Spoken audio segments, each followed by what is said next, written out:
Vamos abrir nossas Bíblias em Apocalipse capítulo 2. Vamos ler os versos de 1 a 7. Apocalipse capítulo 2, versos de 1 a 7. Temos aí carta à igreja de Éfeso. Apocalipse capítulo 2, versos de 1 a 7. Veja se alguém ao seu lado precisa compartilhar da sua Bíblia para o acompanhamento dessa leitura. Apocalipse 2, de 1 a 7, assim lemos: Ao anjo da igreja em Éfeso escreve: Estas coisas diz aquele que conserva na mão direita as 7 estrelas, e que anda no meio dos 7 candeeiros de ouro. Conheço as tuas obras, tanto o teu labor como a tua perseverança, e que não podes suportar homens maus, e que puseste à prova os que a si mesmos se declaram apóstolos e não são, e os achaste mentirosos. E tens perseverança, e suportaste provas por causa do meu nome, e não te deixaste esmorecer. Tenho, porém, contra ti que abandonaste o teu primeiro amor. Lembra-te, pois, de onde caíste, arrepende-te e volta à prática das primeiras obras. E se não, venho a ti e moverei do seu lugar o teu candeeiro, caso não te arrependas. Tens, contudo, a teu favor, que odeias as obras dos nicolaítas, as quais eu também odeio. Quem tem ouvidos, ouça o que o Espírito diz às igrejas. Ao vencedor, dar-lhe-ei que se alimente da árvore da vida, que se encontra no paraíso de Deus. Vamos orar. Senhor Deus, louvamos o Teu nome, Pai, e colocamos-nos diante de Ti em oração, suplicando a Tua direção para o estudo do texto que acabamos de ler.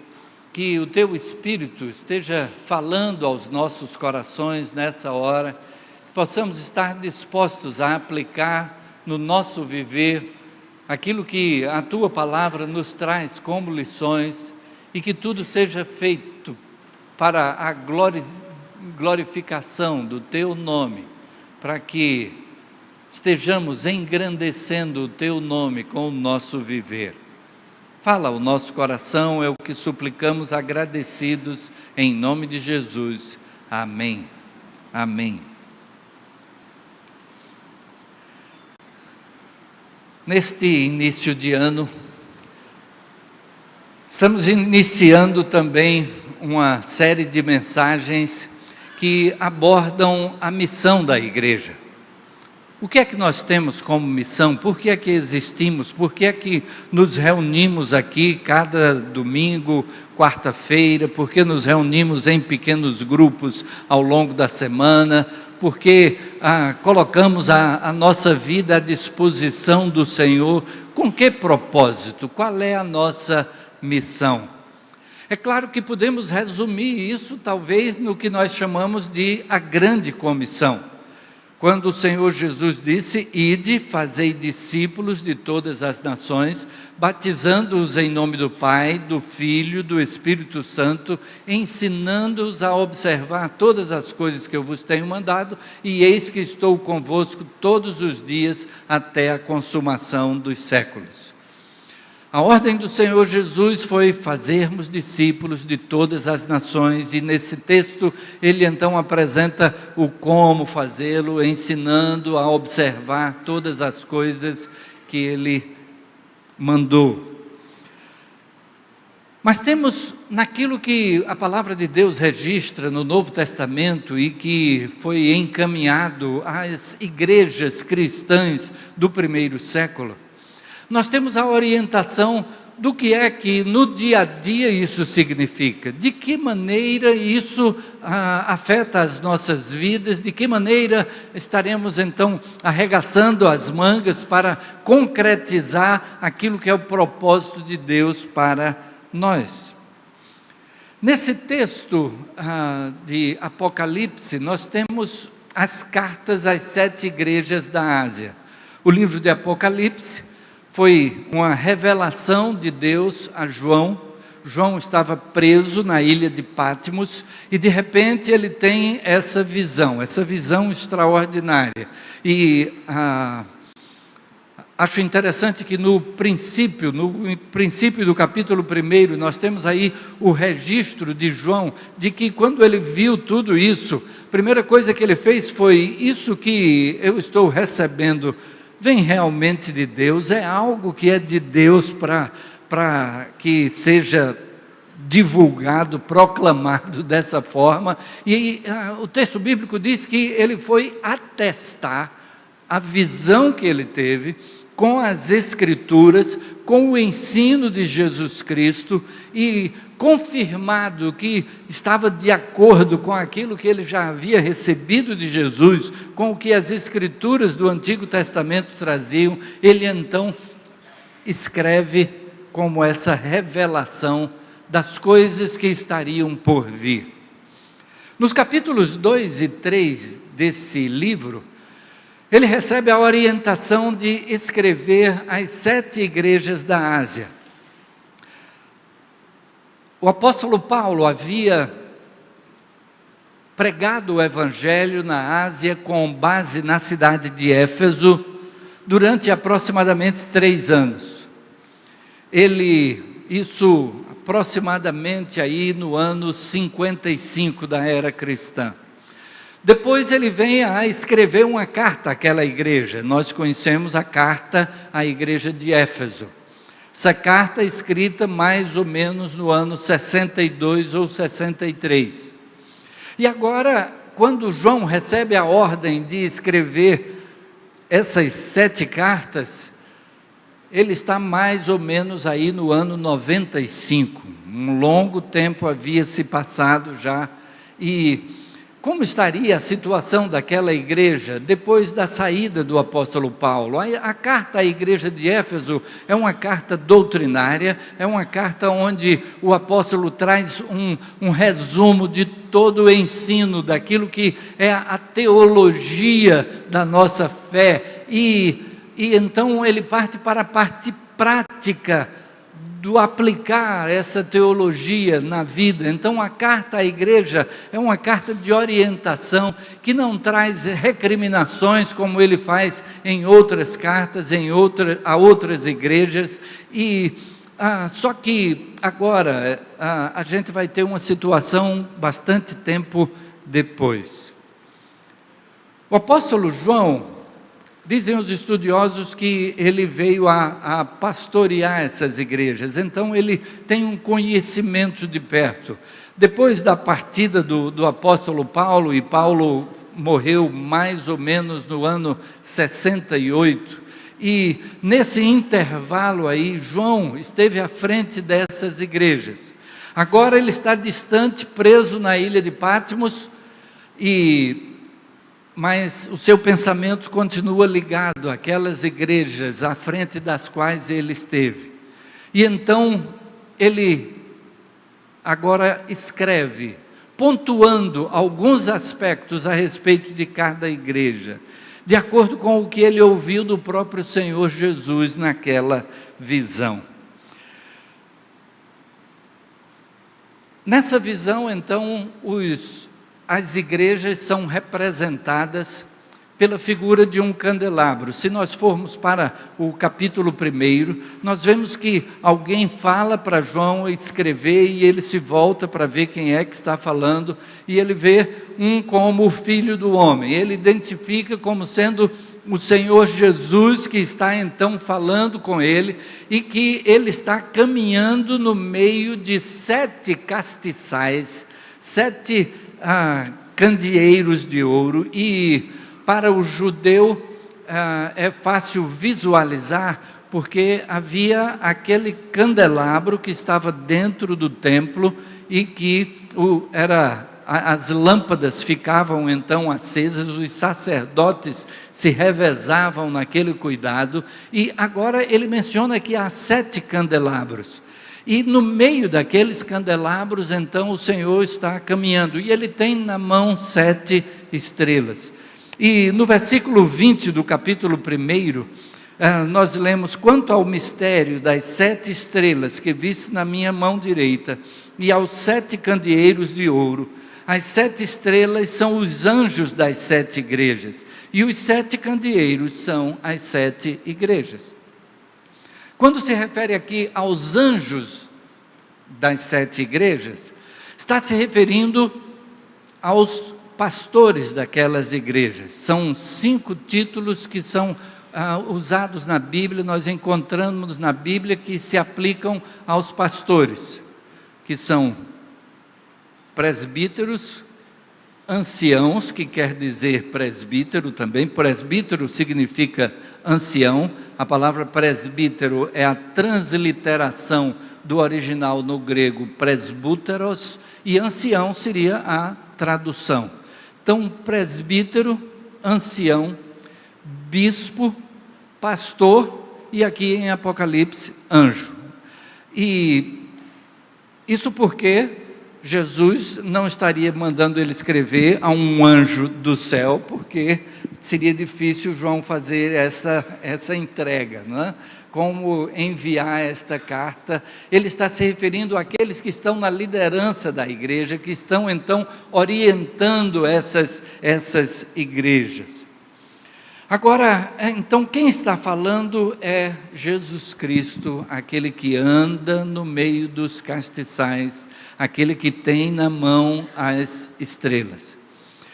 Ele está dizendo que ele tem na mão essa liderança, que ele está no meio das igrejas. Mas a gente vai ver nessas 7 cartas que há problemas que ocorrem dentro daquelas igrejas. Há coisas que acontecem que a gente poderia dizer, talvez esteja fugindo ao controle do Senhor Jesus. Não é fugindo ao controle, porque debaixo desse controle, Ele estabeleceu que o nosso serviço a Ele é voluntário. Se o nosso serviço a Ele não fosse voluntário, se nós fôssemos como que robôs nas mãos do Senhor, aí tudo ocorreria em perfeita harmonia com todo o seu ensino. Mas nós não passaríamos de robôs. Deus entregou ao homem o livre-arbítrio. E com essa entrega, Ele não vai impedir que a gente cometa os nossos erros. Caso contrário, não seria livre-arbítrio. Na hora que eu vou cometer algo de errado, Ele vem e impede que eu cometa. Então, eu estarei preso nesse controle, mas Ele entregou o livre-arbítrio. É por isso que mesmo andando no meio daqueles 7 candeeiros de ouro, daqueles 7 castiçais de ouro, a gente vai encontrar que havia erros naquelas igrejas, e a gente vai trabalhar um pouco naquilo que ocorreu com a igreja de Éfeso. Também ele tem na mão as 7 estrelas, pessoas que foram escolhidas por Deus para estarem na liderança, mas que também não são perfeitas, que cometem também os seus erros. E então, é preciso que o Senhor Jesus venha e, usando a linguagem militar, né, dê um cobre e a linha, que coloque em ordem as coisas, que pontue o que precisa ser modificado, o que precisa ser mudado. Esse é o contexto em que nós encontramos essas 7 cartas. Então, agora o Senhor Jesus escreve à igreja de Éfeso e ele começa com elogios. Nos elogios ele diz: eu conheço as tuas obras, tanto o teu labor como a tua perseverança. O Senhor Jesus está acompanhando aquilo que acontece na igreja, aquilo que a igreja realiza. A igreja de Éfeso era uma igreja trabalhadora, era uma igreja que ao longo da sua história, e se nós pensarmos que o apóstolo Paulo esteve ali pregando o evangelho aí pelo ano 55, e que agora João já está escrevendo mais ou menos no ano 95, 40 anos de história daquela igreja. O que o Senhor Jesus está dizendo é: eu sei o histórico de trabalho que essa igreja tem. Eu sei o quanto essa igreja trabalhou. Quando o apóstolo Paulo esteve ali na Ásia, o texto bíblico diz que por conta da pregação do apóstolo Paulo, toda a Ásia ouviu o evangelho. Mas é interessante também ele falar para a igreja de Colossos que ele não conhecia aquela igreja. A igreja é daquela região, da Ásia Menor. E o texto bíblico diz que toda a Ásia Menor ouviu o evangelho.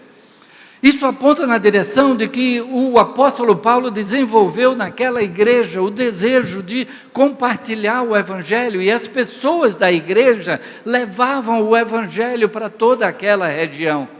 De tal maneira que não apenas essas 7 igrejas que são aqui mencionadas, mas em outras cidades o evangelho foi também pregado, igrejas foram estabelecidas. Conheço as tuas obras, o teu labor e a tua perseverança. Na igreja de Éfeso, se a gente for lá para o relato no livro de Atos, a gente vai ver que houve uma revolta na cidade contra os cristãos. A cidade de Éfeso tinha o templo da deusa Diana, e muitas pessoas viviam de fazer imagens da deusa e que eram colocadas à venda, e pessoas de todos os lugares iam a Éfeso para essa adoração, e essas imagens eram vendidas. E de repente a pregação de Paulo dizia que Deus é o Deus Espírito, e de que não deve haver adoração a imagens feitas por mãos humanas. E aqueles homens começam a ver diminuir o seu lucro na venda daquelas imagens. E eles fazem um levante, promovem um levante, e então toda a cidade entra em alvoroço. Mas Deus levanta o escrivão daquela cidade para trazer uma repreensão e dizer: olha, vocês estão promovendo um levante aqui, nós podemos estar sendo acusados de que é um levante contra Roma, e nós vamos perder direitos que temos aqui de liberdade aqui na nossa cidade por conta de algo. Se os que fazem as imagens têm alguma queixa, que levem a juízo, que levem aos procuradores, que levem às autoridades para que seja julgado. E então aquele tumulto se desfez. Mas houve ali esse princípio de perseguição, e que continuou, porque aliados aos ourives, aqueles que faziam as imagens, estavam também os judeus que não aceitavam ser Jesus o Cristo. E então a perseguição ali foi desde o começo. Aqui o Senhor Jesus diz: conheço as tuas obras e a tua perseverança. A perseverança no sentido de, mesmo no meio de dificuldade, de perseguição, mas tem levantado o nome do Senhor, tem pregado o nome, tem anunciado quem é Jesus. E então eu conheço as tuas obras, tanto o teu labor, o teu trabalho que tem sido realizado, como a tua perseverança. Também puseste à prova os falsos apóstolos. E aqui nós vemos a firmeza na palavra de Deus. A firmeza na palavra de Deus é que poderia colocar à prova os falsos apóstolos. Da mesma maneira como mencionei que o apóstolo João, na hora que teve aquela visão do Apocalipse, ele foi atestar o que viu, de acordo com as Escrituras Sagradas e de acordo com o ensino de Jesus Cristo. Aquela igreja pôde fazer o mesmo com aqueles que se diziam apóstolos, que diziam que estavam anunciando o que vinha da parte de Deus, mas se estava contrariando o ensino de Jesus, se estava contrariando tudo aquilo que já estava previsto nas Escrituras. Então, eles puderam ver que eram falsos apóstolos. Quanta coisa hoje que nós vemos de pessoas que estão ensinando coisas como sendo da parte de Deus, mas que não se afinam com a própria palavra de Deus. Quantas igrejas que apresentam aquele Deus da bênção financeira. Hoje nós vamos ter na escola bíblica, logo em seguida, a classe da escola bíblica vai ser sobre planejamento financeiro. E para a gente ter um bom sucesso financeiro, está no nosso planejamento, a maneira como a gente administra, da maneira como a gente ouve a voz de Deus a respeito disso também, mas com controle naquilo que são as nossas finanças. Mas o que é pregado hoje é que se você trouxer dinheiro para Deus, Deus vai lhe dar mais dinheiro. E então pegam textos bíblicos que dão algum suporte a isso, mas fora do contexto do que está sendo escrito. Porque a gente vê até em frases nos vidros dos carros, né, de que Deus é o dono de tudo e eu sou filho de Deus e então comigo não vai haver problema. Se isso é verdade, se essa lição existe, acho que Paulo faltou a aula no dia que essa lição foi dada, né, porque a experiência dele é de outro jeito. O apóstolo Paulo vai escrever aos Filipenses e exatamente num texto que fala assim para muitos, um texto de vitória, um texto de quem está por cima, alguém que faz e acontece, posso todas as coisas naquele que me fortalece. Posso todas as coisas naquele que me fortalece. E a pessoa parece que sai arrebentando tudo. Mas o texto, Paulo está dizendo... Está agradecendo àquela igreja de Filipos que mandou sustento para ele, e ele agradece dizendo não que isso seja necessário de minha parte, que eu só possa pregar o evangelho se tiver plena suficiência. E aí ele diz, porque eu sei tanto ter fartura como passar necessidade. Estou experimentado em ambas as coisas. Mas eu posso todas as coisas naquele que me fortalece. Eu posso atravessar o momento em que está tudo bem, mas eu também posso atravessar um momento de dificuldade, de escassez, porque eu tenho aquele que me fortalece interiormente, que me dá as condições de seguir adiante, de me prover, mesmo de última hora, aquilo que é necessário. Como diz a palavra, ainda que tardio para com eles, mas... Então, há quem ensine o que não está na palavra. Se você trouxer oferta, você vai ser curado. Se você crer, você vai ser curado. Se todo mundo que cresce fosse curado, todo mundo que tivesse fé suficiente fosse curado de toda enfermidade que surgisse, crente não morria, porque a gente morre de alguma enfermidade, é uma parada cardíaca, uma insuficiência pulmonar, um derrame, alguma coisa, e aí a gente parte. Se a gente tivesse fé suficiente, se fosse necessário apenas a fé, então crente não morreria. E pelo menos um crente talvez tivesse fé suficiente para estar vivo desde o tempo de Jesus até hoje, né? Nunca ter morrido. Mas a nossa vida tem o seu tempo determinado e Deus sabe qual é a hora de cada um de nós. Cada um de nós vai ter que partir e muito provavelmente de alguma enfermidade. E a cura vem de acordo com os propósitos de Deus. Nós pedimos, nós confiamos, nós temos a fé de que Ele pode. Da mesma maneira que Jesus pediu ao Pai: Pai, se possível, passa de mim esse cálice. Jesus fez um pedido a Deus. Será que Jesus não tinha fé suficiente para Deus atender o pedido?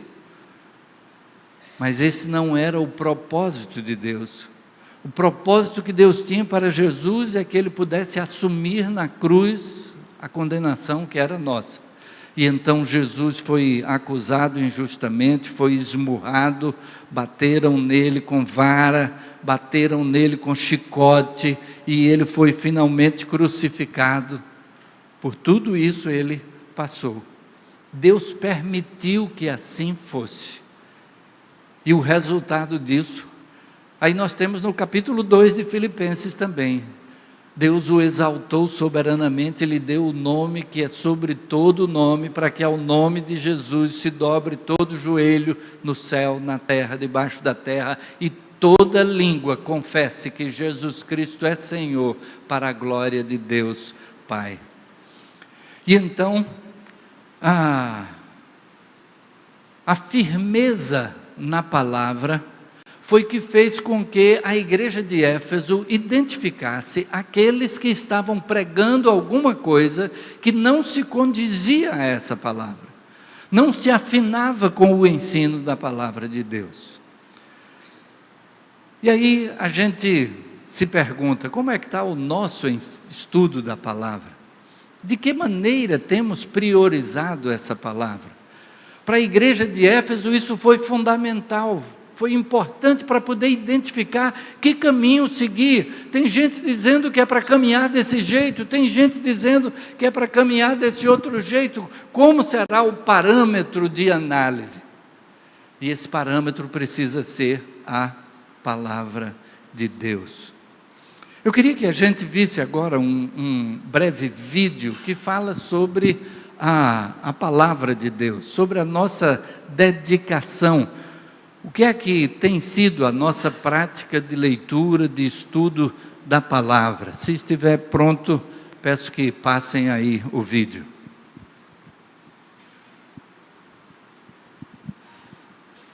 Som. General population in the Volta US para o from 8 começo to 80. para pegar o som desde o começo. There was a recent study by the Center for Bible Engagement where they polled 40,000 general population in the US from 8 to 80, and they just wanted to see how we are engaging with Scripture. Right. And they discovered something that actually became kind of the profound discovery of the entire study. They weren't even looking for this, and this is kind of became the highlight of the study. Right. When we're in the Scripture one time a week, and that could be church on Sunday, that's pastor saying you open your Bible, we hear the message, one time a week had negligible effect on some key areas of your life. So I'm going to spell that out more here in a moment. 2 times a week, negligible effect. Now at 3 times a week, there was a blip on the map, like there was a heartbeat. Something happened, again, a heartbeat. Okay. But here was the profound discovery. When we're in the Scripture 4 times a week, it literally spikes off the chart.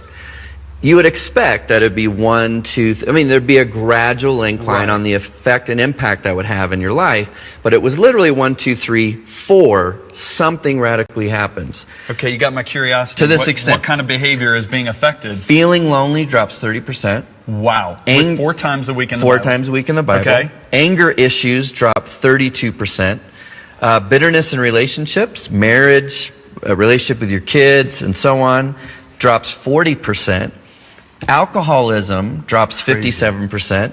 Feeling spiritually stagnant. You know, if there was one area when I'm talking with people that they'll be honest about, is they just feel spiritually stagnant. Ask them the question, how much time are you spending in Scripture? If they're in the Scripture 4 times a week or more, it drops 60%. Wow. Viewing pornography drops 61%. That's very important. Now, on a flip positive side, sharing your faith Wow. jumps 200%. Wow. Because you have a confidence in God's Word. And then discipling others jumps 230%. That's amazing right there.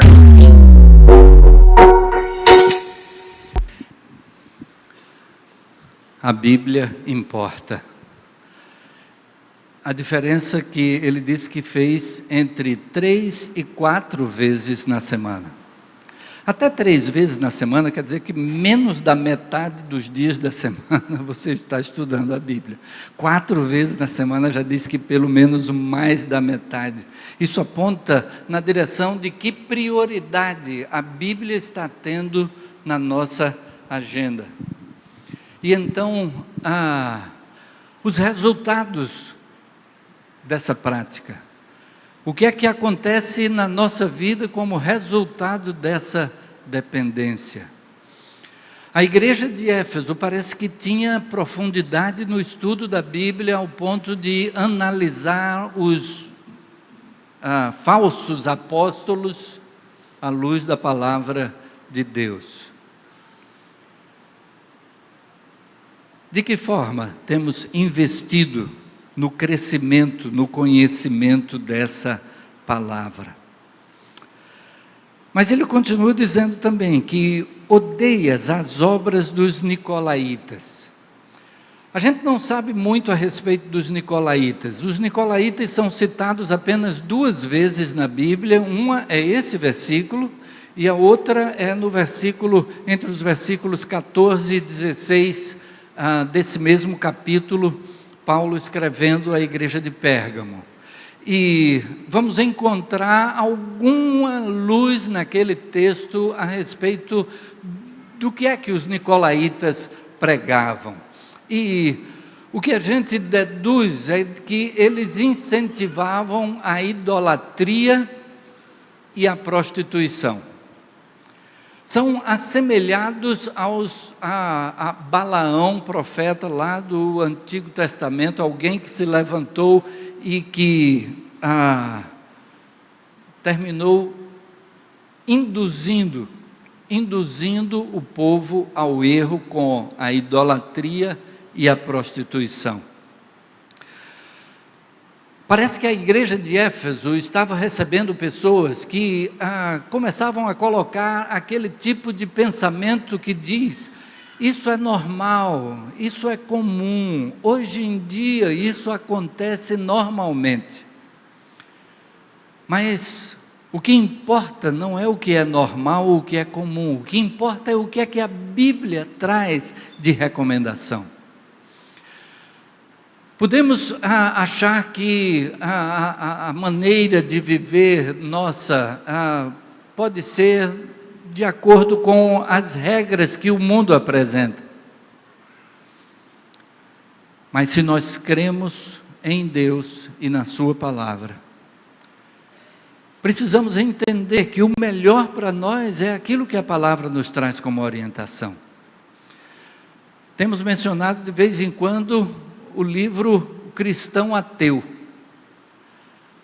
que nós, como cristãos, muitas vezes agimos como ateus, porque se a palavra de Deus diz uma coisa, e como cristãos a nossa fé é de que o que Deus tem para nós é o melhor, então por que escolhemos agir de uma forma diferente do que a palavra apresenta? É porque não cremos que aquela é a melhor forma. Não cremos que Deus tem para nós essa melhor forma. E então, aqui os nicolaítas representam esse tipo de pensamento de que não tem nada de mais, isso é o comum, isso todo mundo faz. E o apóstolo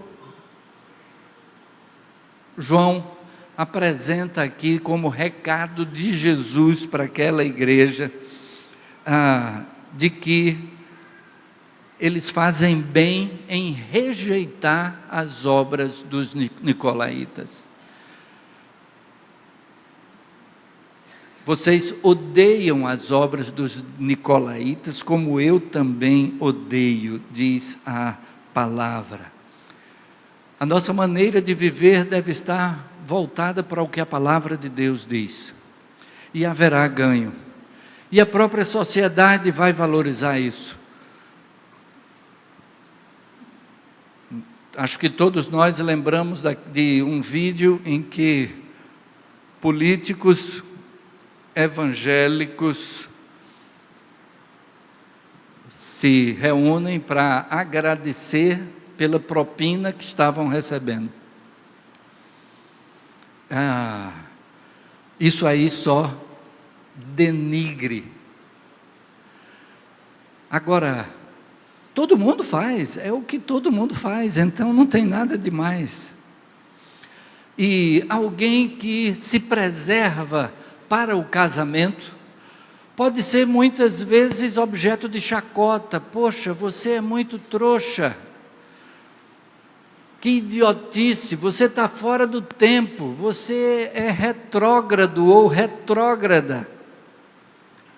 Mas a própria sociedade vai reconhecer a bênção que terá sido alguém que se preservou para o casamento. Graças a Deus que Deus conduz a nossa vida e Ele faz com que a gente possa ter a oportunidade de corrigir rumos. Deus nos dá sempre uma segunda chance. Deus nos dá sempre a oportunidade de, então, alinhar os nossos caminhos com os caminhos dEle. A partir daquele texto que diz que Ele não leva em conta os tempos da ignorância, mas convida a todos os homens que se arrependam. Também pelo fato de que, nesse mesmo texto, ele vai mostrar como há uma segunda chance, como o propósito de Deus de que estejamos caminhando junto com Ele. Gosto muito de pensar naquela figura de um desvio na estrada. E já tive oportunidade de fazer uma viagem que, a princípio, era uma viagem de aproximadamente 100 quilômetros. Mas tinha havido uma enchente e a estrada estava alagada. Não tinha como passar naquela estrada. E alguém então disse, não, se você for pegar essa outra estrada, você vai conseguir chegar lá. Só esse desvio tinha mais de 100 quilômetros. E de estrada ruim. Estrada de terra ruim. E às vezes a gente opta por um desvio assim, por uma questão nossa, por uma decisão nossa. Foi a gente que optou, eu optei por esse caminho. E quando a gente pega um caminho errado, qual é a melhor coisa a fazer?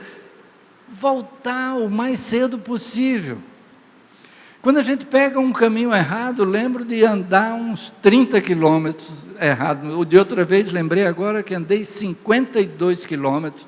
Aquele de 30, eu andei na direção errada, eu era para ter vindo nessa direção, fui nessa direção, mas havia uma estrada que ligava assim, o retorno foi mais ou menos já dentro do caminho. Aquele de 52 quilômetros, não, eu tive que voltar os 52 quilômetros até o ponto de partida, até pegar a estrada correta. E quando tomamos uma estrada errada na vida, o que Deus espera é que possamos corrigir esse rumo o mais rápido possível. E é aí que vem então o momento de uma reprimenda, de um momento em que aquela igreja tomou o caminho errado. E o texto diz, tenho porém contra ti que deixaste o teu primeiro amor. Deixaste o teu primeiro amor. Era uma igreja que realizava o trabalho, era uma igreja que tinha a sua história, mas o texto diz que ela deixou o primeiro amor. Talvez estivesse realizando o seu trabalho no embalo, isso sempre foi feito, então vamos continuar a fazer. O apóstolo Paulo, escrevendo aos Coríntios, no capítulo 13, ele está falando exatamente sobre envolvimento nas coisas do reino de Deus. Entre os capítulos 12 e 14, ele está falando sobre a maneira como colocamos os nossos dons a serviço de Deus. E aí no capítulo 13, no meio ali, ele diz, ainda que eu falasse as línguas dos homens e dos anjos, e não tivesse amor, seria como um metal que soa, como um sino que retine.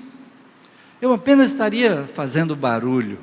Qualquer coisa que eu faça para Deus, se não for em amor, estará sendo apenas barulho.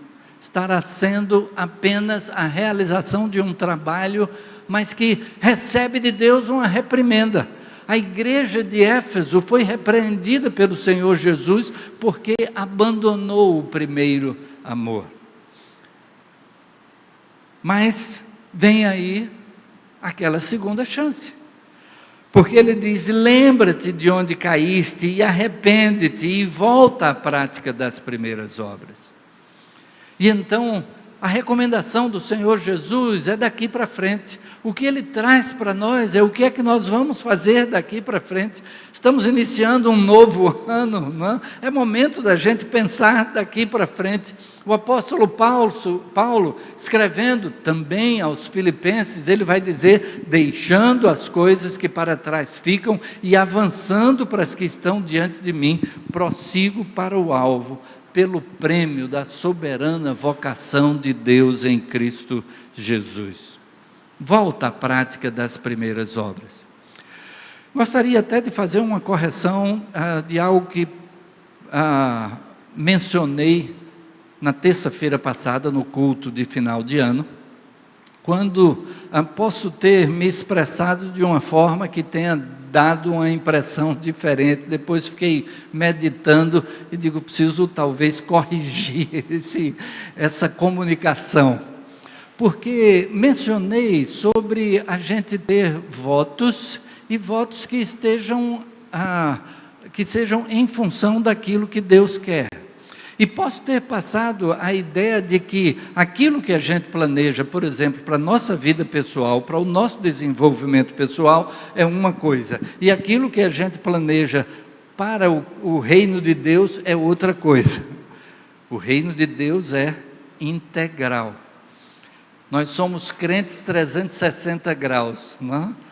Nós somos crentes no trabalho, nós somos crentes em casa, nós somos crentes no estudo, nós somos crentes na família, nós somos crentes na vizinhança, nós somos crentes no trânsito, nós somos crentes onde quer que estejamos, somos servos de Jesus Cristo e devemos estar servindo a Ele de coração, onde quer que estejamos, em todos os aspectos da nossa vida. A vida profissional, de que forma essa vida profissional glorifica o nome de Deus? Na vizinhança, de que forma os meus relacionamentos na minha vizinhança glorificam o nome de Deus? Em tudo aquilo que venha a fazer, de que forma devo fazer como expressão do amor a Deus e o consequente amor ao próximo?